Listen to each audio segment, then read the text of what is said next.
presentation from Steve. Today, one of our own, Steve Layman, is going to speak to us about his experiences within the Licking County area as it has grown and continues to do so. A teacher, coach, mentor, and philanthropist. Please join me in welcoming Steve Layman to the podium.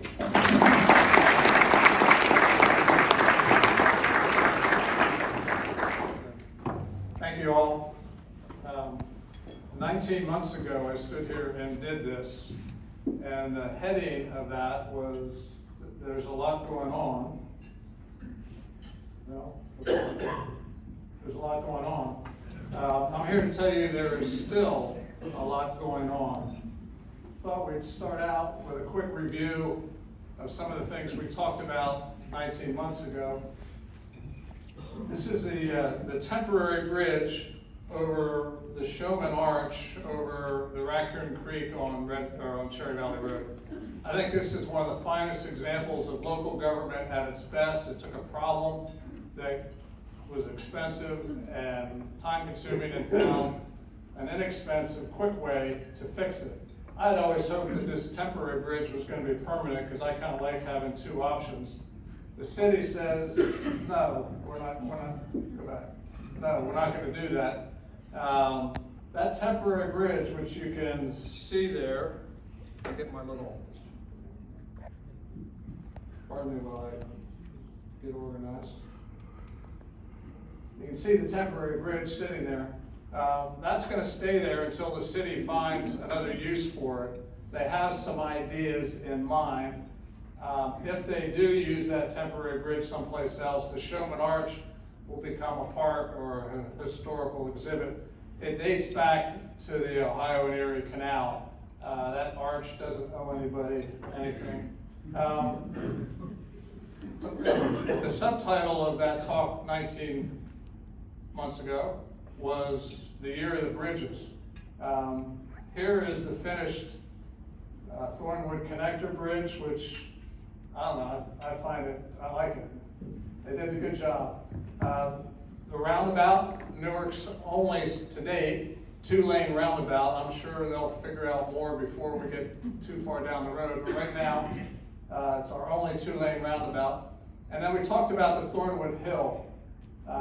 We have not yet solved the problem of the Thornwood Hill. There's a concept in infrastructure development that's called, it's 2 years away.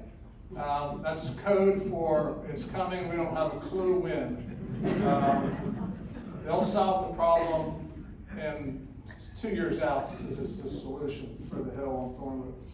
So we also talked about the bridges over State Route 16. And I told you then that I thought that this is the bridge over the bike path. There you can see there they were building some structure to support the bike path. And I thought that it was about 2 years away before they finished, and that timing's about right. They should be done with that this summer, and they'll never have to fix this bridge again because it's not a bridge anymore. It's a tunnel, and that's on the Evans Foundation bike path. We also talked about the arcade, massive project that's taken longer and cost more than anybody thought it could possibly do. That was what it looked like 19 months ago.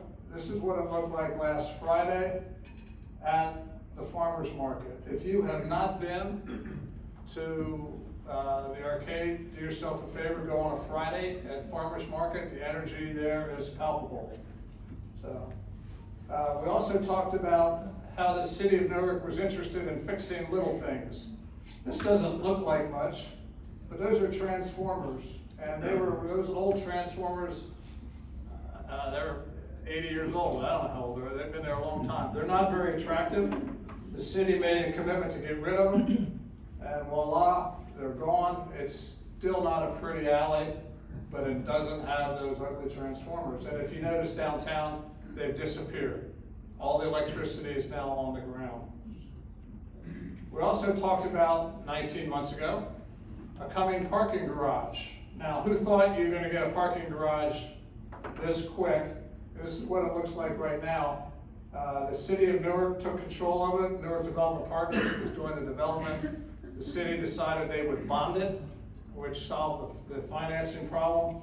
And this parking garage will hold 400 cars. It'll be 4 decks, and they're working on the third of 4. So sometime late summer, PJ, late summer, it'll be open. It'll be open for business. So this isn't. We didn't talk about this. This is a sad story right here. The Avalon, downtown Newark has been shaped more by fire than anything else. And a year ago, it looked like that, and today it looks like this. Part of the reason this is a sad story, there are 20 apartments there. Besides it is an iconic building, architecturally interesting, if not important. There are 20 apartments on that piece of ground, on that dirt pile right there. My guess is that there's insurance money they could rebuild. I doubt very much that they rebuild here. It wouldn't be very effective. And I think we're going to have grass for the foreseeable future. There's a deed restriction tied to their mortgage that says that it can only be used for low-income housing. So I'm going to suggest to you that if we come back and do this same presentation 10 years from now, it's going to look just like that. Okay, we also talked about Hodges Hall, Founders Hall. That's what it looked like 19 months ago. This is what it looks like today. A vast improvement. If you have not been inside, do yourself a favor. Matt will give you a tour. Do yourself a favor. It's stunning. It's just stunning. They take brutalism architecture, which is what I don't know what this official name is, but stuff that was built in the 70s and 80s by governments was brutalism architecture. And the inside of that is amazing. Do yourself a favor and go look. I also showed you this slide, which is up by Walmart and Log Pond Plaza in between there. And I told you it was going to be 185 apartments, and nobody believed me. But there we are. That's what it looks like last weekend. 2 of those buildings are finished. They have about 40 tenants. They're getting somewhere between $1,200 and $1,300 a month for a 1-bedroom apartment, which I got to tell you just astonishes me. I've been doing this too long. I cannot adjust. I have not as easily adjusted to the changes in prices. Showed you this slide, which is out on Thornwood. I'm sorry, it's on the corner by West Main, and then it wraps. That's Thornwood, and this is West Main. Thornwood and West Main. That was one of the most difficult sites to develop. It was hard-capped sandstone.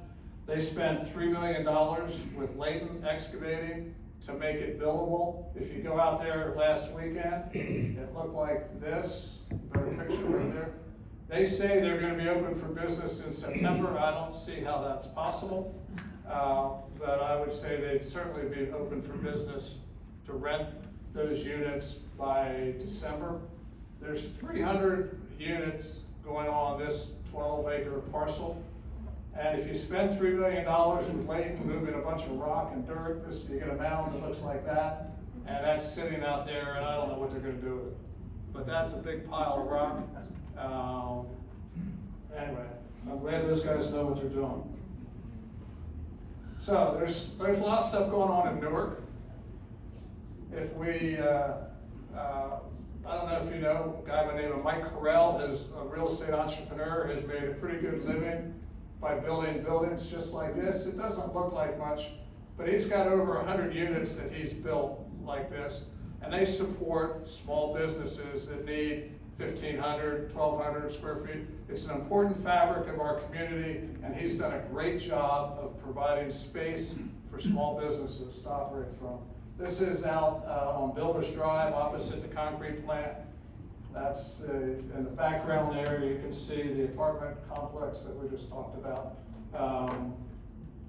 Anyway, those are there. Okay, everybody, I suspect, has been stopped on South 21st Street by either a truck loading or unloading, or by a train delivering paper. You don't think about how they make cardboard, but they bring in, it's effectively big rolls of newsprint that weigh, I don't know, half a ton.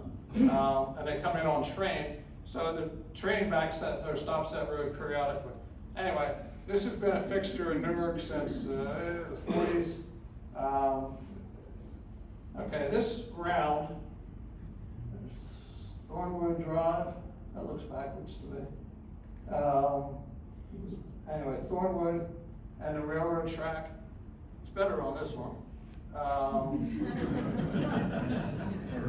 We sold this to PCA, Packaging Corporation of America, about 7 or 8 years ago. We thought we were smart.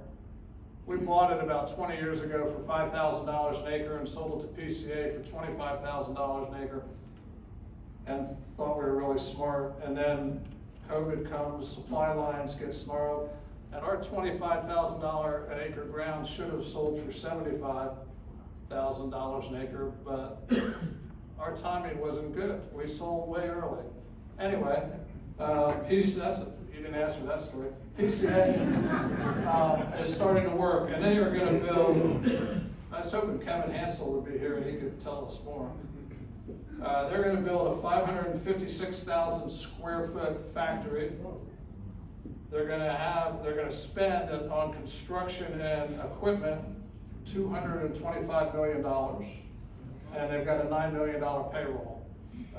This is a big deal. They'll use that rail siding and bring their newspaper or their bulk paper in. I suspect the reason those trucks look white is because they've been spread in line. They're stabilizing the pad, which looks a lot like that. I don't know that PCA is ready to commit on when this thing's going to be open, but they're clearly working and developing the site. And I would tell you one more thing. The city of Newark, because we don't have enough of them, is going to put a roundabout at the corner of Fay and Thornwood. That right there is going to be the truck entrance for PCA. They need that roundabout to maneuver their vehicles in and out. So anyway, another roundabout. Okay, this is the corner of North 21st Street and Pearson. And 10 years ago it was a house, then it got sold and it was a vet's office, and then it got sold again, and now it's nothing. Take 5, I think is what they call it, Take 5, quick lube. That's going to be a quick lube. They've started work, they knocked the house down, they're doing site work now, but we're going to have a quick lube on 21st Street. Okay, Kroger, which has been empty for longer than I care to think about, I don't know, 10 years, maybe 8 years anyway. You're nodding, you're shaking. 10, 8, long time. If you read The Advocate, which we all do, it was sold a month ago by Jim Van Winkle to Goodwill of Knox and Lincoln County. They are going to operate one of their stores here. They'll close the one that's on Mount Vernon Road at Van Tassel, and that 11,000 square foot building will be available. Goodwill makes everything they touch better. I think the community will be happy with what happens here. It's not a Kroger, it's not Gabe's, but it's not a bad use either. So last fall, Big Lots decided they had enough and filed bankruptcy. And that 33,000 square foot space came empty. It didn't stay empty long. It's leased. There's a 10-year lease that was just entered into on that site with a company called Furniture Bank. They are a 501c3 nonprofit that sells, if you look at their webpage, gently used furniture. They have 3 stores in Central Ohio. This will be their 4th store. And they should be open by July, I think. Okay, you look at this building and you probably think Family Video. And we all thought this was a video store, and that these people had a chain of video stores. And we were wrong. What they really have is 650 well-placed real estate locations that were available for development, And the company that owns it is called Highland Ventures. They also own Marco's Pizza, I believe. And they have, they own 650 stores around the Midwest. Wasn't a video store company, it was a real estate company. And their latest tenant is the American Red Cross Blood Donation Center. And that's at the corner of 21st and Church, for those of you that don't recognize it. Okay, moving on. Data centers seem to be a big thing with AI and everything that's going on, and Google and Facebook, and Microsoft is now into the picture. And Microsoft purchased a couple hundred acres of ground. It's outlined in yellow, you can kind of see it right there. They paid a lot of money for that ground. And I got, Mark Johns isn't here, I don't think. I gotta give Mayor Johns a lot of credit. A while ago, the Port Authority bought 300 acres from the Pine, from the seminary. And we're gonna develop an industrial park there. And we wanted to be annexed, and we wanted to get our CRA, Community Reinvestment Area, which would allow for tax abatements. Well, we got annexed, and then we started waiting for the CRA, and it got kept being off and getting put off, and got being put off. And what we didn't know was the mayor, being foresightful, had his eye on this piece of real estate, and he convinced, I think it was the Lee's family or their heirs, to agree to annex this into the city of Newark, or city of Heath. And Heath has a pre-1994 CRA, which is important because of the tax benefits that it offers. You get to amend it twice. They had already amended it once. They got one more bite at the apple, and this bite at the apple not only took in the Port Authority's ground that we acquired from Pine, but it included this piece of ground. It is now in the city of Heath, in a CRA with pre-94 tax abatements available. It didn't take them any time at all to sell this ground to Microsoft. Now, we can think from an economic development point of view that data centers are good or not good. And they have the capacity to build 1,250,000 square feet of data center on that building, on that land. Data centers aren't much, it's just a server farm, it's just racks of electronic equipment. And there's maybe 50 jobs if we're lucky. So is that a good thing? Well, what I don't think anybody realized was that Microsoft wanted to be a pretty good corporate citizen, and there must be a lot of money in data. There's a lot of money in data. They're going to put in between $13 and $17 million into the infrastructure of Heath, Ohio, improving Thornwood, improving running water and sewer lines. Part of the problem with the Thornwood corridor is there's no sewer out there, so it gets hard to develop. Well, with Microsoft's $13 to $17 million, that's going to change. And part of Mayor John's plan, his evil plan, is he's going to run a sewer line out Lee's Road. And you notice down here there's a lot of developable ground. So Heath is in a growth mode. They're extending water and sewer lines. They're interested in development. Anyway, that is Microsoft in Heath. And lest we forget, Microsoft also bought 200 and some odd acres ground from two owners. It's kind of an odd looking shape. The reason it looks like that is there was oil and gas wells on that site, and Microsoft wouldn't buy anything with an oil and gas well on it. So the property lines jog around oil and gas wells. Like they did in Heath, Microsoft has pledged to Hebron that they will spend between $13 and $17 million improving infrastructure in the village of Hebron. And Brittany Meisner is here, who represents Hebron, and I think she would tell you they could use the money. So net positive, we like in central Lincoln County, we now like data centers. Okay, have you ever driven down Interstate 77 from Cambridge to Marietta? On the west side of the road, there's an ungainly looking structure. It's kind of cool looking. That's it. And you probably said, what the hell is that?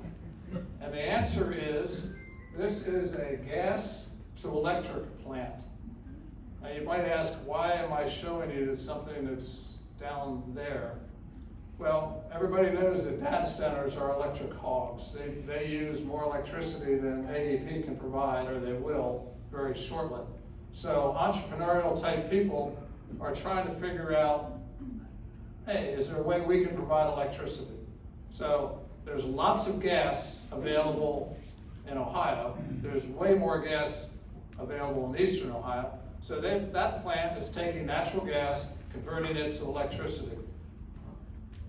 There's a project, just not necessarily this design, but there's a project doing the same thing right now in Jersey Township, New Albany. I don't know where it is. It's in that neighborhood. And the Port Authority is about ready to enter into a letter of intent with somebody to build something similar, not this, but something similar out off of Thornwood and Beaver Run up in that area, where they will convert natural gas.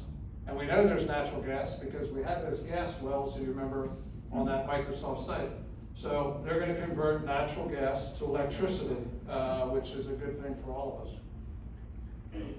Now, Heath and Hebron, people want to know where the growth is going to come from. Well, it's going to come in Heath and Hebron. And okay, so this is the Village Hall in Hebron, Route 40. Tract of ground that Jesse Hours family owned. On the other side, on the south side of Route 40. And that's going to be 120 some houses. Pulte has this under contract. In a perfect world, which you know we live in, they will push dirt to build those lots yet this year. And then right there, okay, that's where the Pulte development was, right here. This is a piece of ground Steve White owns. It lays between Canal and Old High Street. And it's going to house 315. That one's Pulte, the other one's MI. Oh, this one's Pulte? Yeah. See, that's why you got to bring the pros in to know this stuff. Okay, there's 300 lots there? 315. Okay, so Hebron is going to grow. It's almost 500, somewhere around 500 new house lots. And backing up for a second, we talked about briefly about what Microsoft's doing and some of that money. One of their ideas is, this is Canyon Road. I like this one better. This is Canyon Road. Okay, it dead ends into Refugee, and then you gotta it goes all squirrely to get into the village. They're talking about pushing this straight through.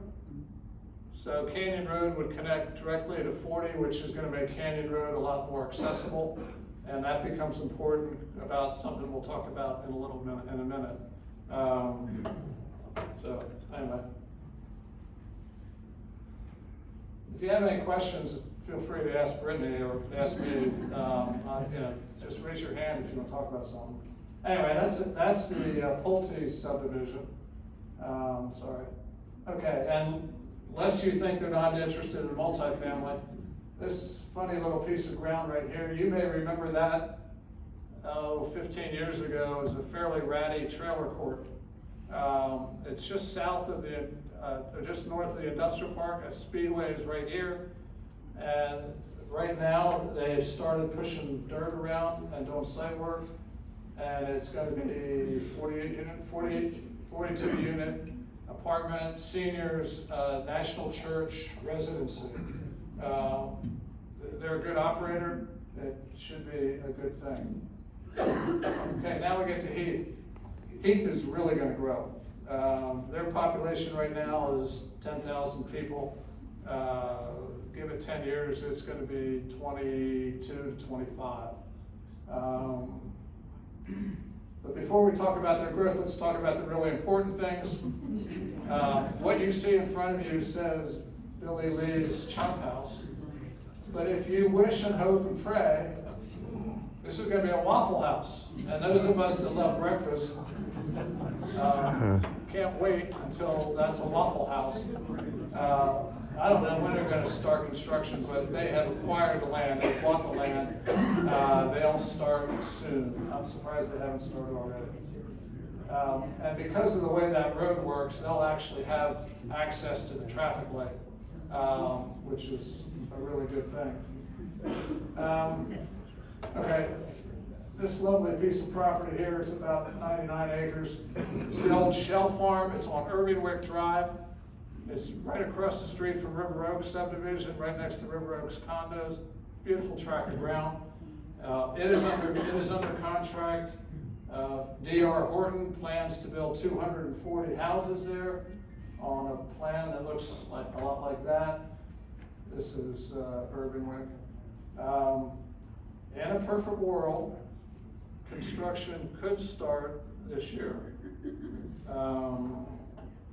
Anyway, that's the first development in Heath. The second development, you've probably read there's some kind of controversy with our friends in Granville about a gazillion houses going in on Canyon Road.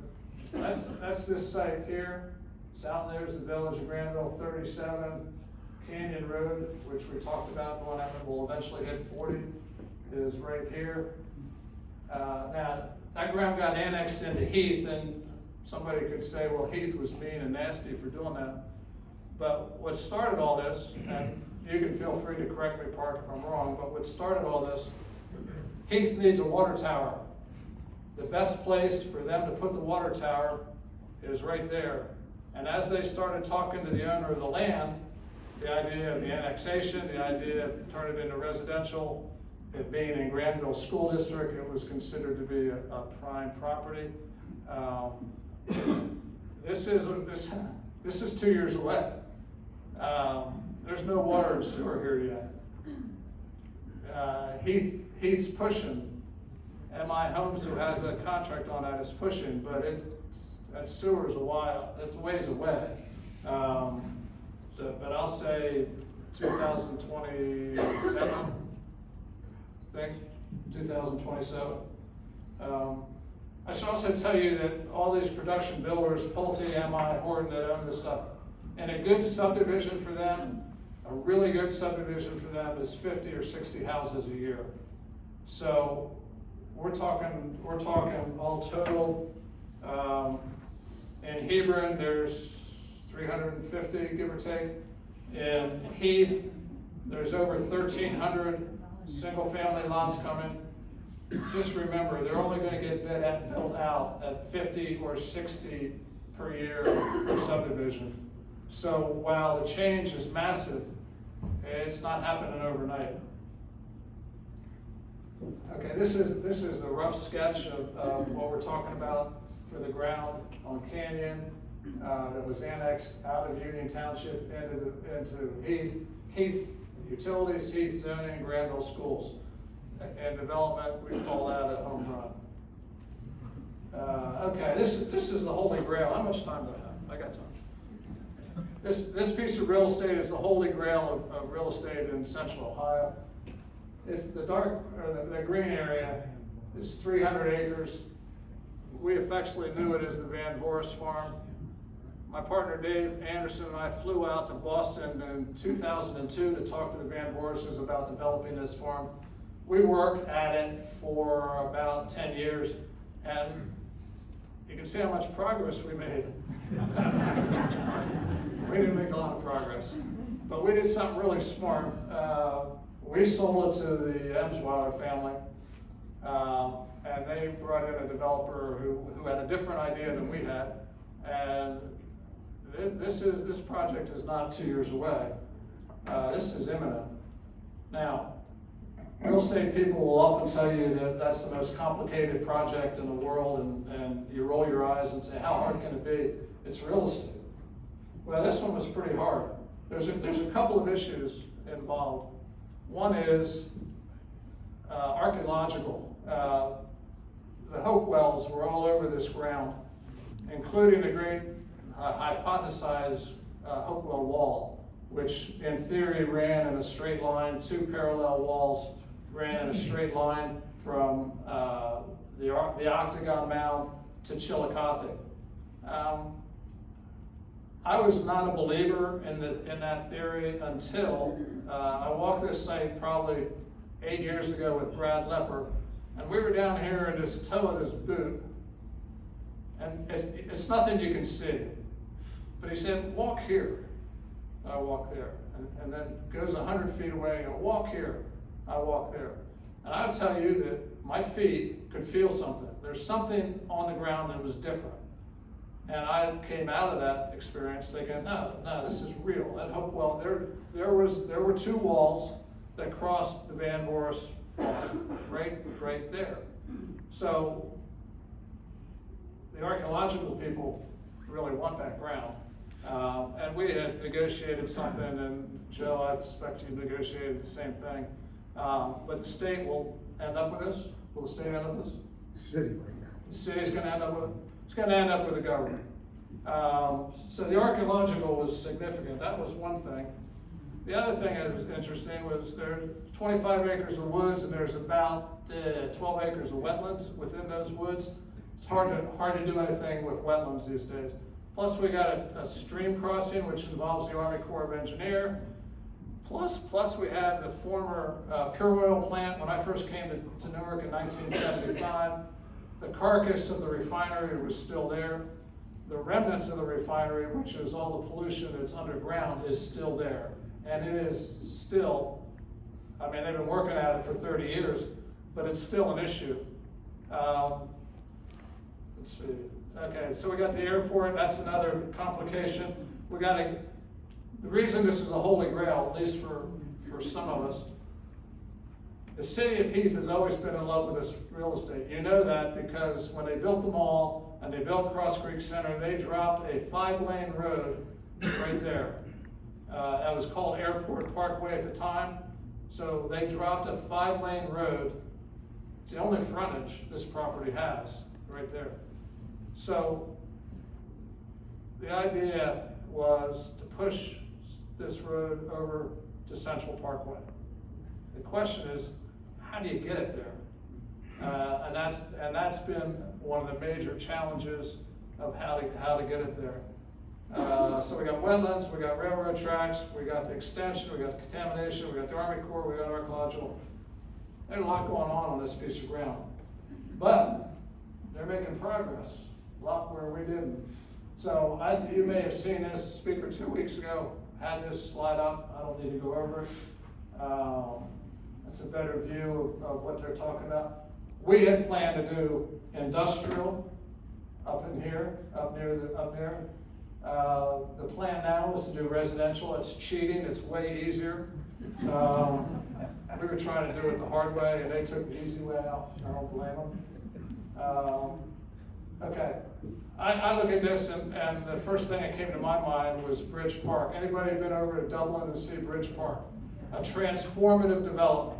Okay, that's what this has the potential to be. No pressure, Joe, no pressure.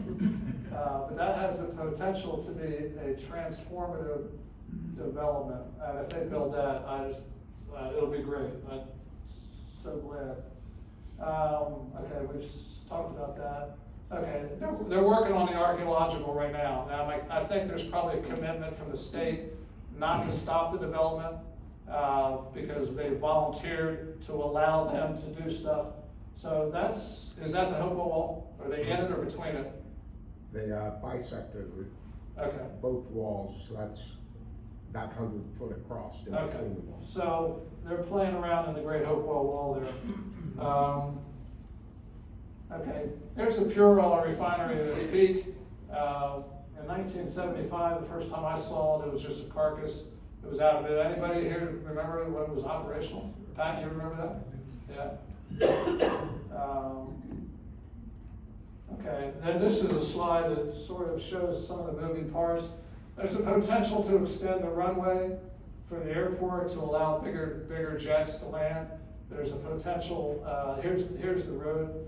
Okay. It crosses Ashland. Ashland won't let you dig on that because if you put a backhoe in there, you're gonna hit oil. They don't want you to do that, but they'll allow that road to go, but it's gotta go on the surface.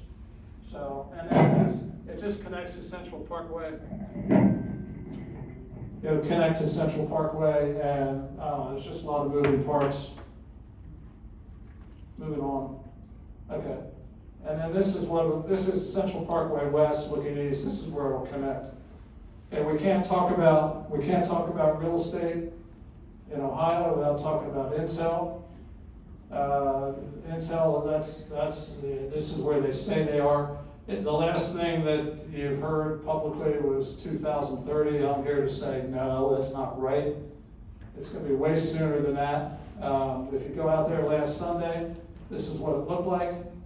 You can find online a drone video of it. That's just a snapshot out of that drone video. They're moving. I mean, they're vertical and they're moving. And I'm going to tell you that by 2028, this is operational. It may or may not say Intel on it, but this thing's not going to be 5 years out. I'll buy everybody here lunch at Bumby's if it's 5 years out. That's how strong I believe it. Okay, also out on Jug Street. If you haven't driven around New Albany, do so, or the Old Jersey Township. It's astonishing what's out there. This is Farmerway. They have vitamins or that sort of thing. The building's done. It's not operational, but it should be finished. It should be operational by the end of the second quarter. Data center. We need more. This is on Mink Street. On the opposite side of Mink is land that Amazon and Google bought, 700 acres. They've started pushing dirt around, doing site work there. Those data centers will start coming out of the ground. This is why AEP is really scurrying. We just need a lot. Actually, I think this county and the state, probably the state, have done yeoman work on infrastructure. The delay of Intel has been a good thing from that point of view. For the first time ever, the state is ahead of the development. I asked Michelle, who drives to Westerville every day, what she thought about on a scale of 1 to 10, 161 being widened, and her answer was 17. So it's if you go on the county engineer site, you can go find the TID. Transportation Improvement District shows what they're working on. I will tell you that after the Thornwood Hill is fixed, the county's biggest problem is 62 between Utica and New Albany. They're thinking about it. Okay, this is Chandler, Arizona. I gotta pick up the pace. This is Chandler, Arizona. When Intel was announced, that's Intel. They employ about 5,000 people in Chandler, Arizona. I think people in Central Ohio thought we were going to look like this. I'm here to tell you we are not. Unless Ohio can do away with winter, we will never look like that. So this is, everybody will recognize this as the framework map. There's 15 jurisdictions here, and they did not include that there's 4 townships across the top of the county. And they didn't include Etna. So actually there's probably 20 jurisdictions. If we go back and look at Chandler, that's 1 jurisdiction. That's 1 planning department, 1 zoning department, 1 administration. They can do whatever they want. We're not that way. We are not that way.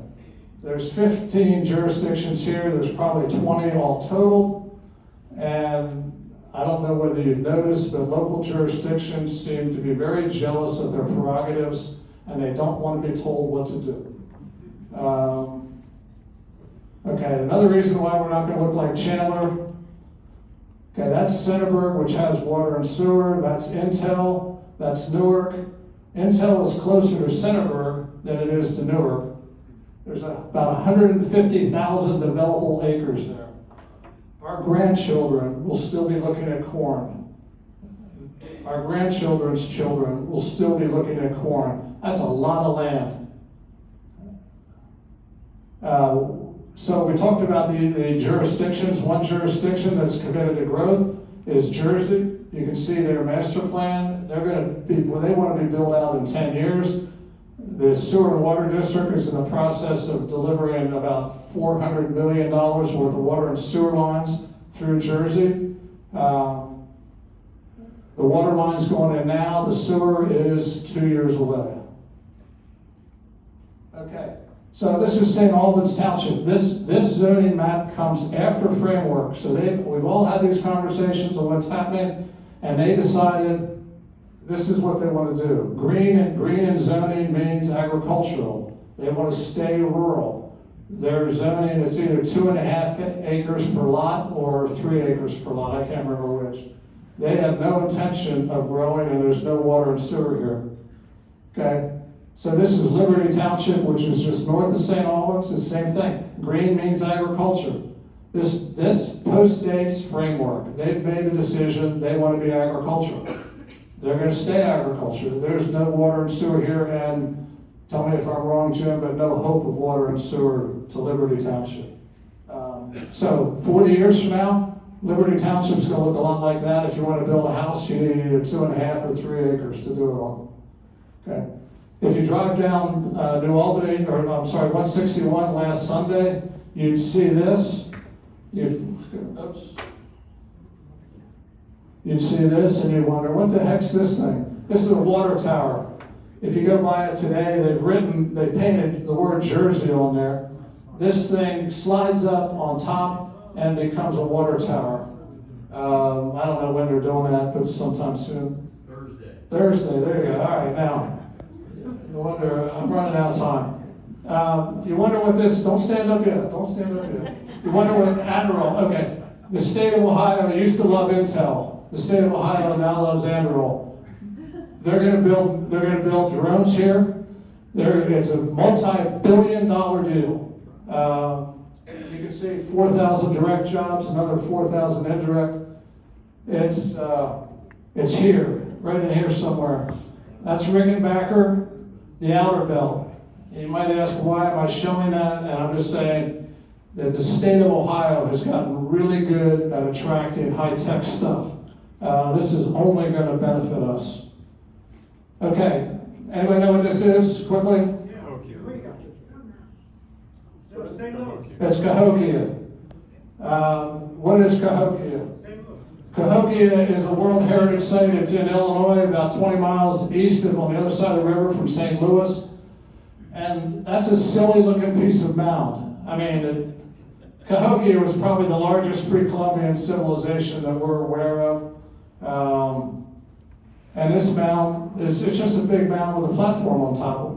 Who knows what they were doing there. The reason I show you this is Cahokia has created a compelling visitor's experience, okay? They get between 100,000 and 300,000 people a year to come look at that. And I'm going to tell you that our stuff, don't get up yet, our stuff is way sexier than their stuff.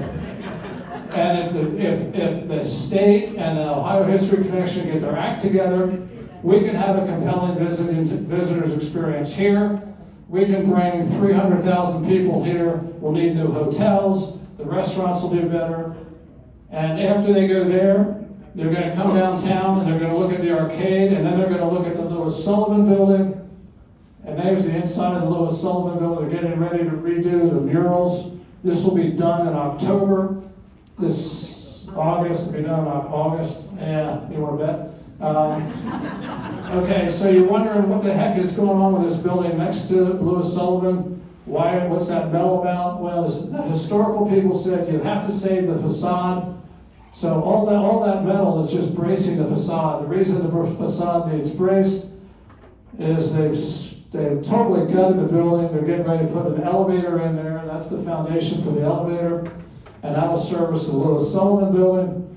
And when you're done looking at the Lewis Sullivan Building, Tom Marceline is going to take you on a personal tour of the new courtroom in Licking County Courthouse. And this thing is stunning.